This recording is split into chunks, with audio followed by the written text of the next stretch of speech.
Hello, everybody. My name is Susan Bontley. I am one of the instructional librarians here at DACC. I work at the Espina campus.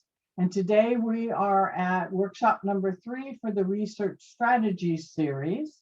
I'd like to welcome everybody. I hope that you find this presentation useful. And if you have any questions, be sure, after the presentation is done and everything, you can always contact me here at the email on the slide. I'd like to welcome several people. We have Coral Flores from the ARC. She is here. And Therese DeSimio, who is the library director. And so today's presentation should last about 30 minutes, give or take, depending on the number of questions and things like that. As you can tell, it's going to be recorded. The slides are already posted on the presentation website that we have, and I will put the link into the chat now. Plus, there's a lot more information than what we're going to cover today that supplements this. We've tried to streamline our presentations, bring them down to a much shorter timing so that people can come and then get on with the rest of their day.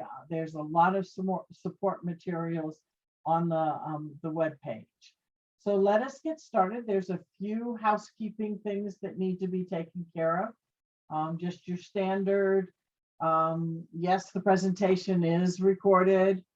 Transcript will be included with the presentation because it's posted to our YouTube channel.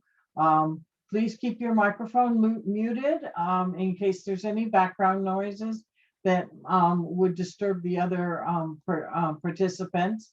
But if you do have a question, you have the opportunity, and I'll stop along the way, to ask your question, raise your hand if you want to, unmute yourself and ask, or you can put them in the chat box and we will address them as we go along. I'm pretty informal, so you can ask your questions as the slides come up. Don't wait to the end, and we'll stop, answer them, and then move on with the presentation.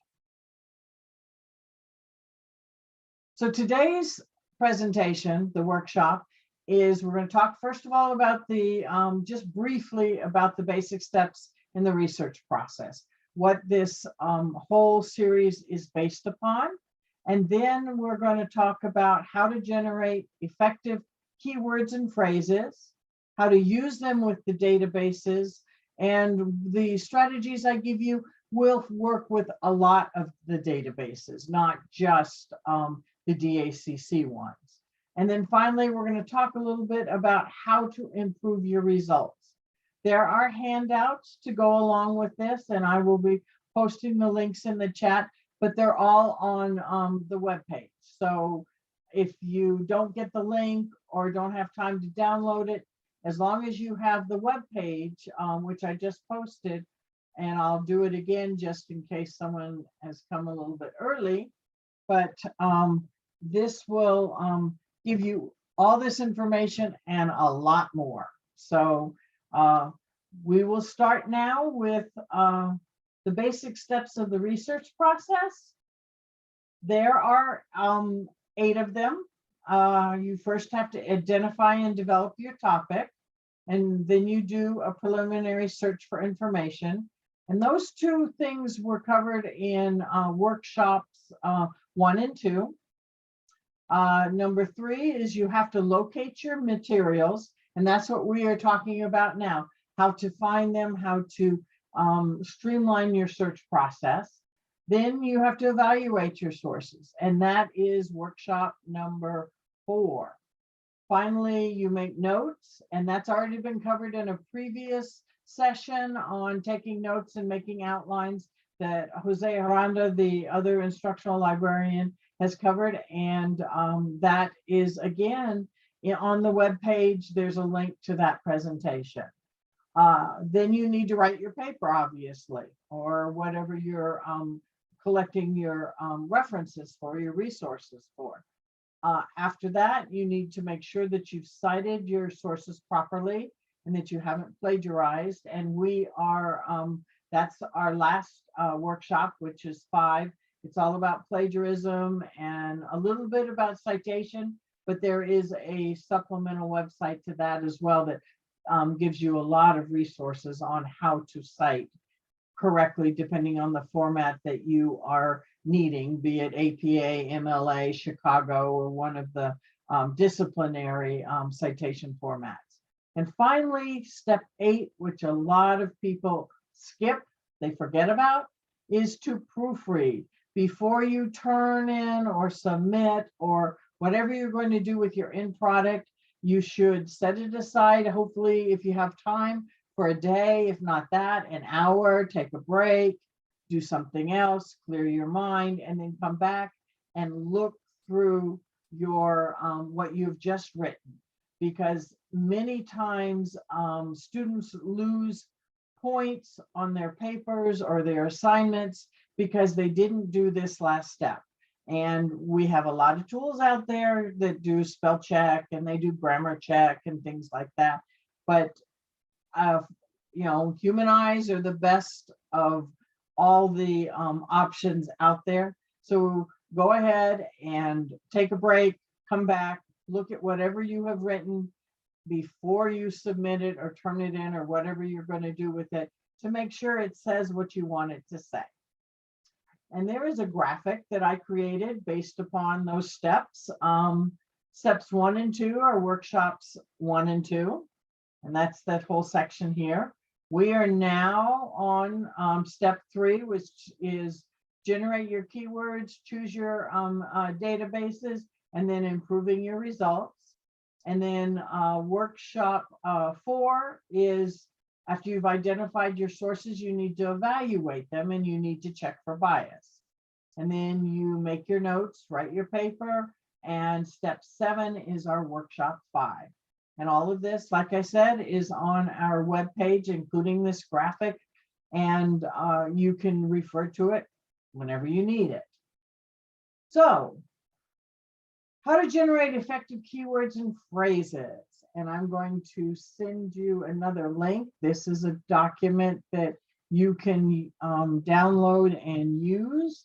It's called the keyword brainstorming chart. Whoops, didn't do it. Hold on. Here it is. There's the link.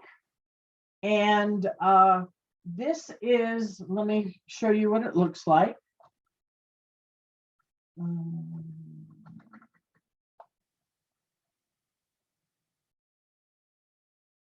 It's right here. It's very simple. It includes your initial topic. It asks you to generate similar terms, then to think broader. What is this a subtopic of? Narrower terms, if you wanted to bring it down. So in this case, climate change is your topic, but maybe you only want to talk about something smaller, like how plastics affect climate change or gas emissions, or you want to talk about the polar ice melting, those type of things. And then you think about related terms. Now, this is different from similar terms in the sense that similar is like a synonym or something that could replace it. A related term is like a side topic that might have some impact onto your current topic, or might be worth exploring to see if there's any resources in that area that could help you. So you fill this out as you're brainstorming about your topic. And if you have done the preliminary research phase of the research process, where you go out, and we talked about this in our last workshop, if you go out and you make sure that your topic is not too broad or your topic is not too narrow and things like that, during your reading of your preliminary research, you should have come up with keywords. You should have come up with key phrases, maybe names or dates, things like that. So we're going to go back to our presentation. You start with the main topic, similar words or phrases, the synonyms, broader and narrower terms, related terms. And from the exploratory search, you might have names, dates, and places that will help you narrow down when you're in the databases, or even if you're using the Google search or the any search engine that you currently use. I mean, I know a lot of people use DuckDuckGoose, and some people use Bing, but any search engine, you can go ahead and input this information, possibly along with your main topic, and see what pops up. So this is a way of generating and using that particular form. Keep it handy. And you can also use it to identify, okay, what didn't work. So you do a search using one of the similar words, and you don't get anything that's worth that's related to what you want. You might want to cross that one out. You know, that depends on how much you're getting in the way of resources that are quality and useful to you and your topic. Are there any questions? No hands raised, nothing in the chat, so I'll move on. Using the keywords with the databases. Okay, if you attended the presentation yesterday by Therese about how to Google like a librarian, then you remember she said that it's not the same doing in Google, although there are some similarities, as there are in using the databases. The databases are much more structured. They're also less forgiving. They do usually provide you with some suggestions. They may add additional keywords. They may add some similar words, related terms, depending on what you're typing in. But it's not like you can type in your research question and get an answer back from it, like in Google.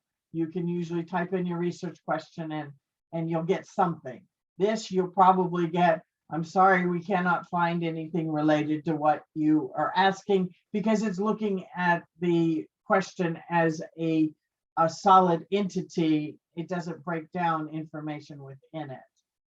The databases, like I said, will provide some suggestions.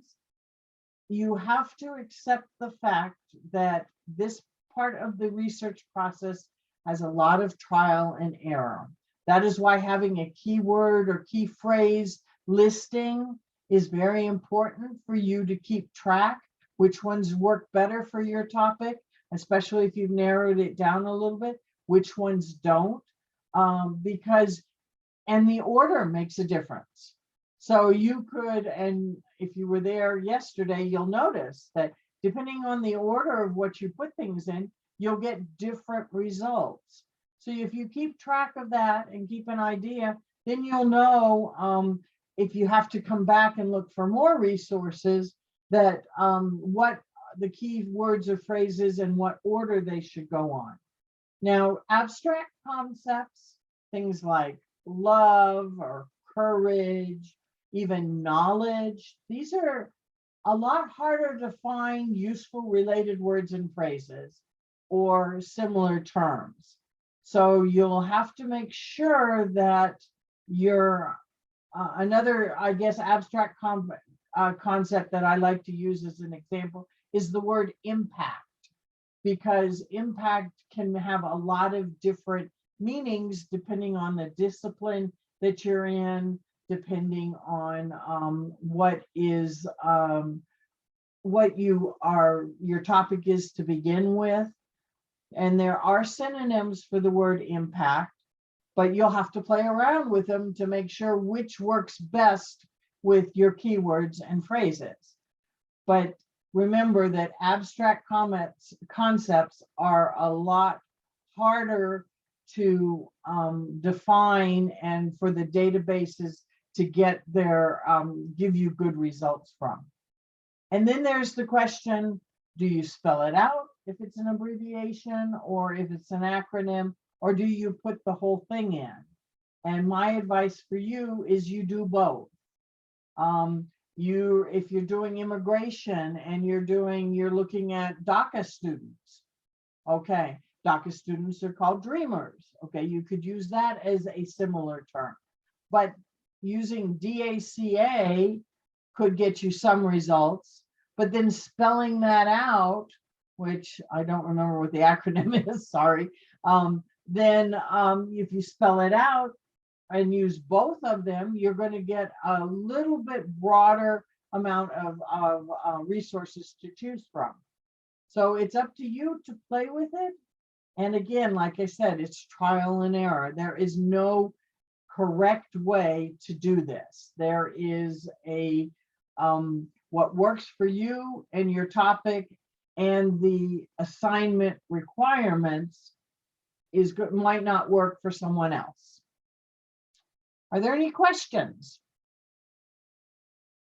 All right, we will move on. No hands raised or anything. So how do you improve your results?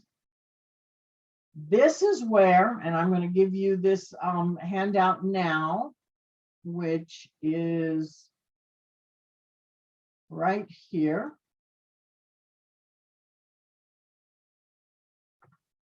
This handout's called How to Find It, and it's for general resources.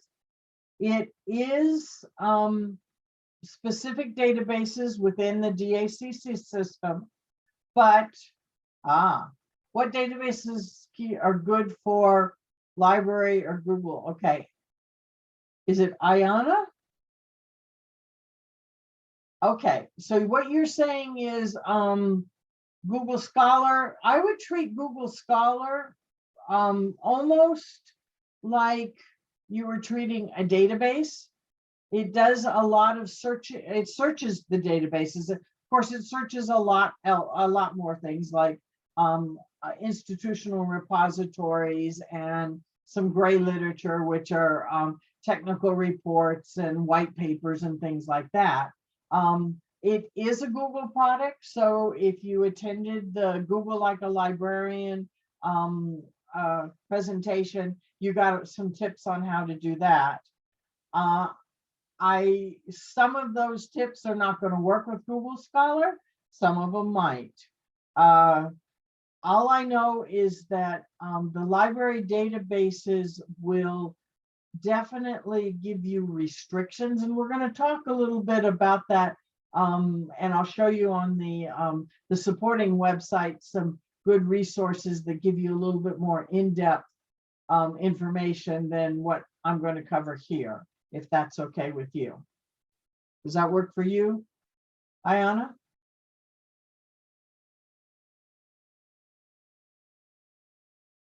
Okay, great. All right. So the what I gave you earlier, which is this, I call it a visual guide because it actually shows you pictures of what you should be looking for as you go through it. And this is a really handy, everyone can see the handout, correct? Yes. Okay, great. Thank you, Emily. So it says, where you start, follow all this, and the links in here are hot links. They should be in this PDF. So if you were starting at our homepage, you click on that, you go to the databases tab. If you know what database you want, you can select it from the drop-down menu. But if you're not sure, you can say see all databases, and that will give you a list. Here are some recommended ones for general academic. The Academic Search Complete by EBSCO and the Academic One File Select. And then they also have one called General One File, but either one, if you're just doing general information, the general might cover, there's a lot of overlap between these two databases. And then we also have a couple of ebook collections and that might help you give more information. So once you've decided which database to search, I've given on this handout what you should see when you get into the database. Doing a basic search, and the term I used was animal welfare. It gives me some options. And then here's how to limit, how to narrow your search a little bit. And I've done this for the EBSCO and the Gale databases. So on the left-hand side, you have full text. And it's not an option that is default for the EBSCO. So any database that's EBSCO pretty much is not, except for their let's see, that's points of view. That's a separate, and it's structured a little differently. But 99.9% of the EBSCO databases don't automatically give you full text. And we recommend full text because then you will be able to read the article and download it, the resource, right then and there. If you don't, then you have to go and find out if we have another database that might have that resource. And since unless you're so narrow in your topic that there is a limited number, I mean, like small number of resources out there, it's not worth it to, or maybe you're a graduate student, maybe you're working on your dissertation or your thesis or something like that, or you need to do really in-depth research. But for general academic purposes, for students that are freshmen, are undergraduates, or you're just doing general research on your own, what we currently have available to you will work fine. So go ahead and click on the full text, and that will only show you what you can read right now. And then you can go ahead, you can bound it by dates. You can narrow it down. So a lot of times when you do full text, you'll get the earliest article they have, which could be in the 1920s for all we know. And then it'll have going up to as late as they've got. So if you have a requirement from your assignment, or you only want to look at like the last 5 years worth of information, then you would be able to use that slider or type in there right here, you could type in I'll make it a little bit bigger. Let's see, can I do that? Where's my, I don't think I can from here. It's being hidden by other things.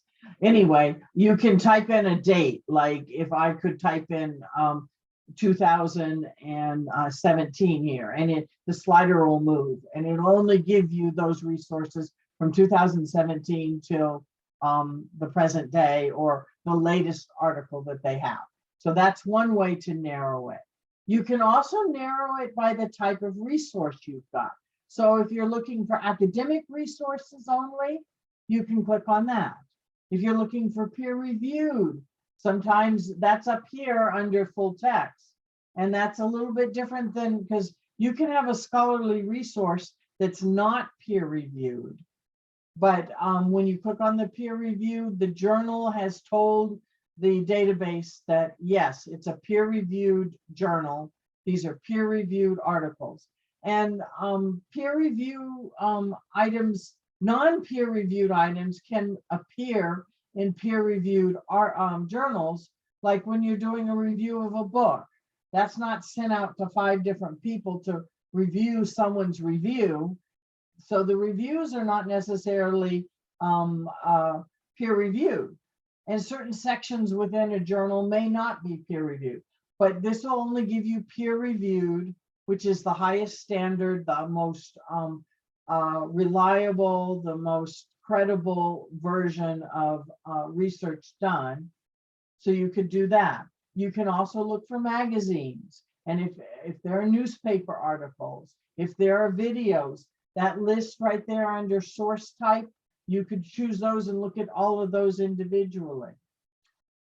On the right-hand side, once you've opened up your journal or your article, whatever you found, there are some icons, and this will allow you to download them, print them, email them to yourself, and also create a citation from it.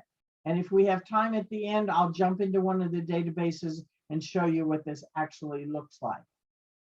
Gale is a different it's a different database vendor, but it has the same information.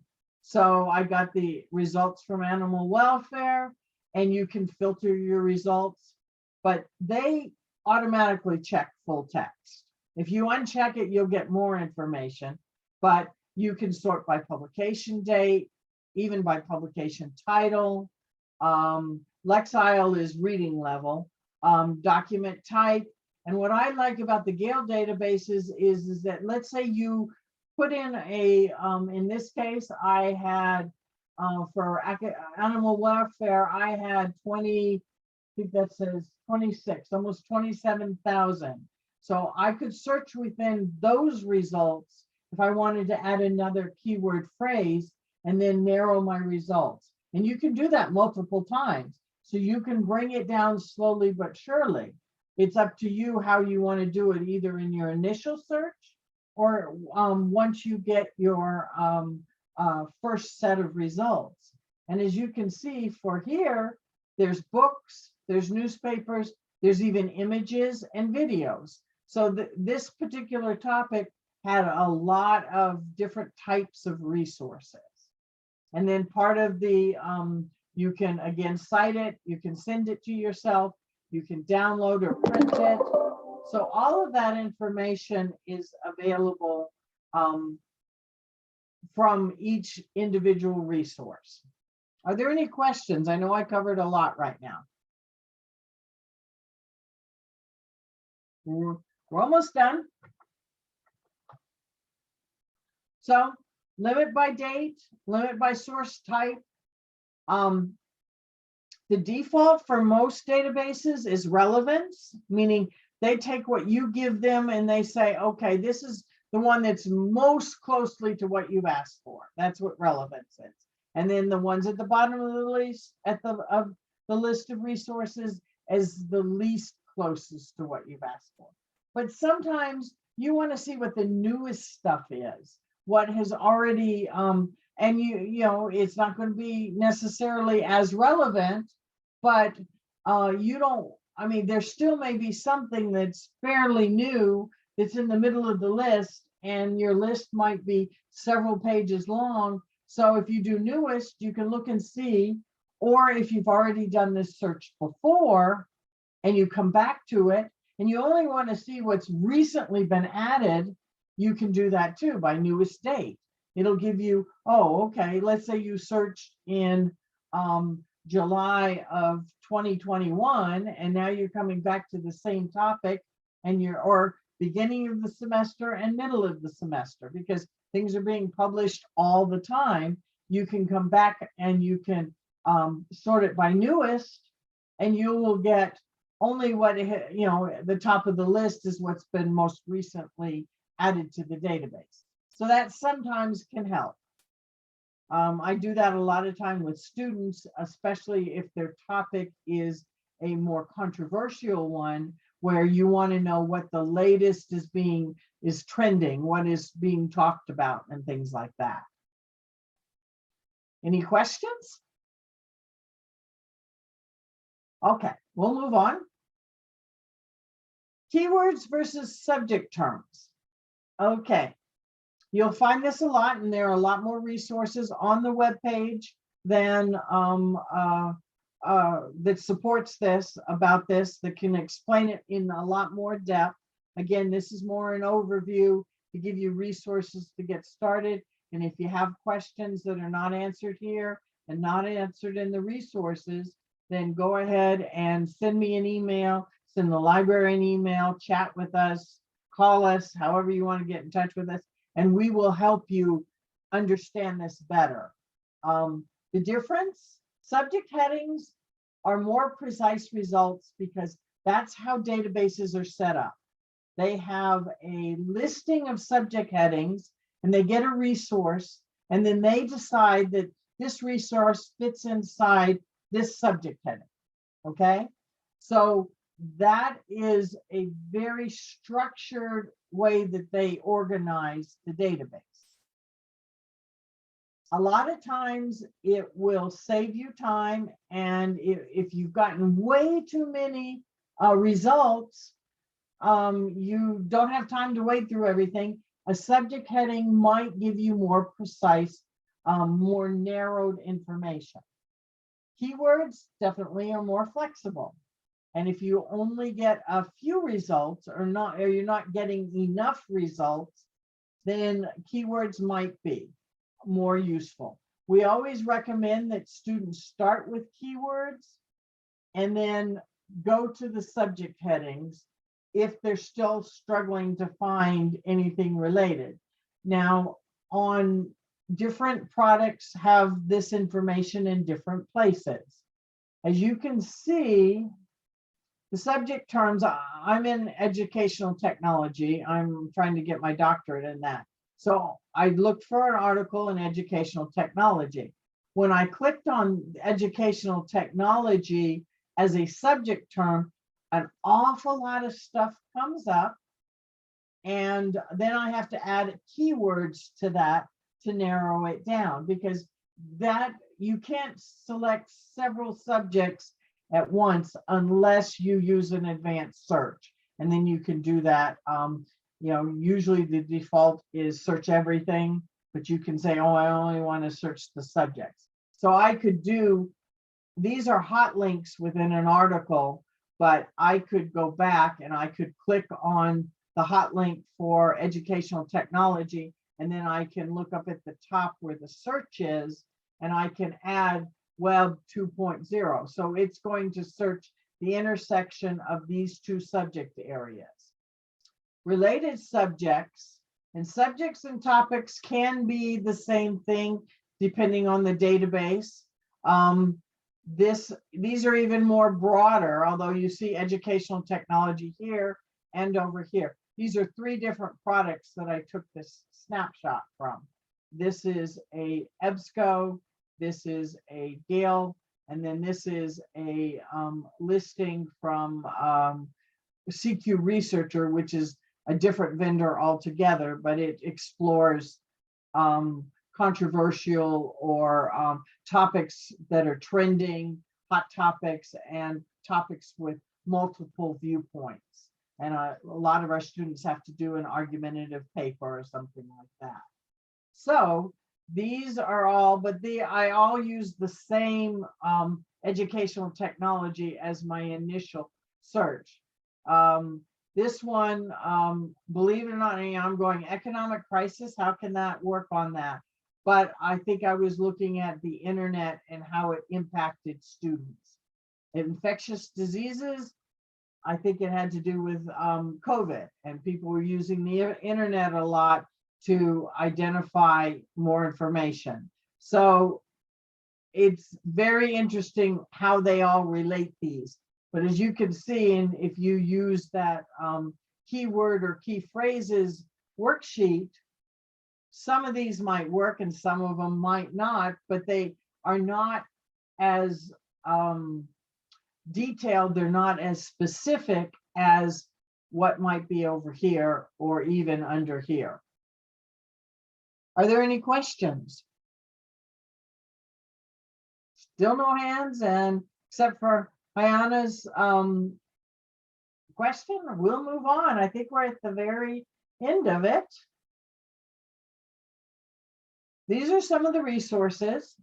Like I said, and I'm going to give you the website, the web page again. This support web page has a lot of information. We cover a lot more, and I'm going to go over there and show you what it looks like.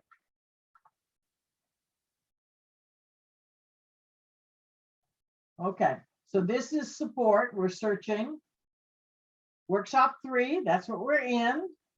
And because it's a long page, there is actual table of contents. And when you click on these links, it will open in a new window and it'll go directly to that section. Here's our objectives. Here's the slide presentation.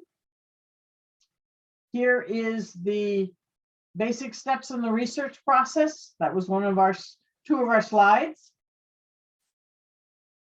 Keyword brainstorming chart. I showed that to you and put a link in the chat. And as you can see, these are just copies of the slides to remind you where you're at. And then I have 2 recommended resources to learn more about certain things, such as choosing keywords. And I've gone ahead and here is introduction to keywords, how to turn your topic into it, avoid abstract or implied concepts. Like I said, they're much harder, synonyms and antonyms. So there's a lot of more information that can be covered that can't be covered in a short presentation. But this is like the background information I use to present. So you can use those links. Now, I didn't go into this very detailed because it's easier to put it here, which databases are best fit, and it'll give you more information. There's a table. These are direct links to the databases. And then you can do A to Z database. That's just the list of databases that you could look through. And then we have something called a power search. Because we have 2 major vendors that have a bulk of our databases, they've each created a power search, which allows you to go ahead and search multiple of their databases. It doesn't cross-populate. It's only the EBSCO databases or the Gale databases, but you can search them all at once. And this is a really powerful tool. And there is video on how to do it, very short video. And then these are links to the actual power search tools themselves. If you are not a DACC student and you're not a professor or a staff member, you are not going to be able to use these outside of the DACC and libraries. However, Gale Power Search is available through something called El Portal, and I will put it up here and you can search for it.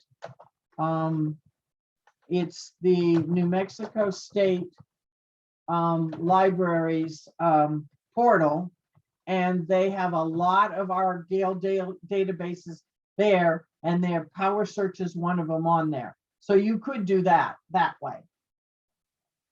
Later on, improving your results. Here's one of the handouts I just gave you a link to. And here's more information on keywords versus subjects. If that's still fuzzy, you can go there. And then I've added a bunch of additional things because multiple ways of how I present it may be a little confusing, but you go to one of these websites, they're all universities or educational websites. They might say it just a little differently and the light bulb goes on. So there's a lot here. And this is just for the support. There are, for the first 2 workshops, the select is there. For our next one, the evaluation, the support website is here. And then cite is the last one, which has to do with plagiarism and citation formats. So all of this is available to anybody. It's open to the public. And most of these links, with the exception of our databases, are also open to the public. I haven't given you anything that's behind a paywall or you have to sign into. And I just checked all of the links and they're all good. So you can find whatever you need. Is there, let me go back to this, and our next, are there any questions so far though? Okay. Our next one is choosing your resources wisely, which all has to do about how do you evaluate them? How do you make sure that you have accurate, credible, relevant resources? There are some tools out there. We're going to talk about them. It's the same time next Wednesday.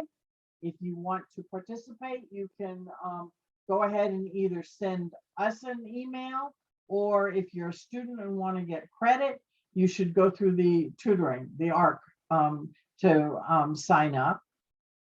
We did talk about the basic research process, how to generate effective keywords and phrases, how to use them with our databases, and then how to narrow or improve your results using several different tools that are within the databases.